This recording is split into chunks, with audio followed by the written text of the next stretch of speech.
mettre sous vide une pièce, injecter de la résine sur les plots, donc avec un chemin qui va justement guider la résine.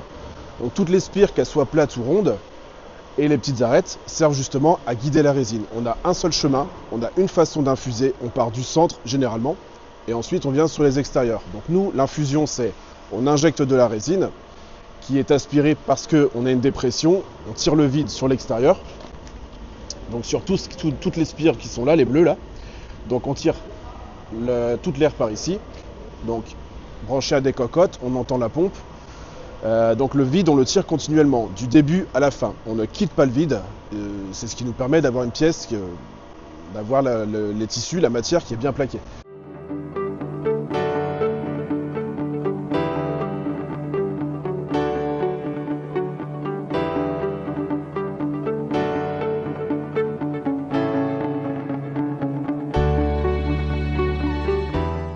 Entre la première peau et la seconde peau, et justement avoir un sandwich bien compact. La résine passe à travers et l'excédent de résine s'échappe justement dans les cocottes, les pièges à vide, pour avoir juste ce qu'il faut de résine.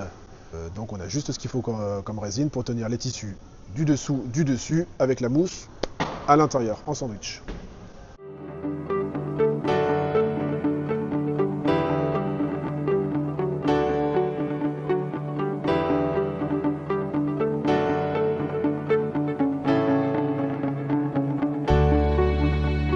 On a un chemin, on a une méthodologie, un mode opératoire. On commence toujours du milieu. Ensuite, on attend que la résine vienne imbiber. Là, je ne vais pas ouvrir si ce n'est pas encore imbibé. Donc forcément, on attend que celle-ci qu'on vient d'ouvrir imbibe tout le tissu, que tout l'air ici soit chassé. Là, on voit le front de la résine. On attend vraiment que ça ait débordé sur la prochaine spire. Ensuite, on va purger l'air. Forcément, on infuse avec de la résine, pas avec de l'air.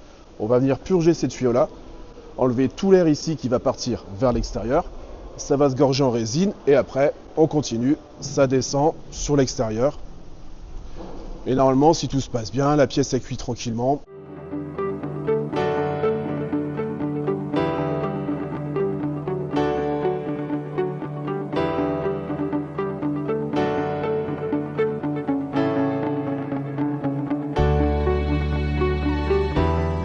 On met 1,8% de résine par rapport de catalyseur par rapport à la résine.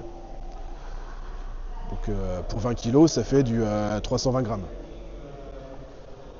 Et on n'y déroge pas. Ça fait plusieurs années qu'on a ce calcul-là, on n'y déroge pas.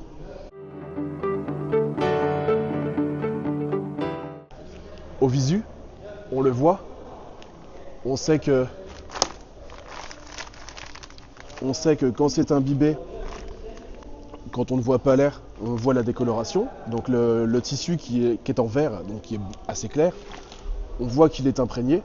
Ici, on voit bien qu'il y a du carbone, on voit la différence de teinte. Là, on a le barreau pour l'assise de la cloison de mât. On voit bien la décoloration. Mais on peut, selon les épaisseurs, selon ce qu'on a comme matière, on peut avoir de l'air résiduel. C'est pour ça que d'une, on garde le vide et que la résine, on en met continuellement. Jusqu'à ce que ça commence à sortir justement par les tirants d'air en extérieur, quoi. Et puis c'est tout.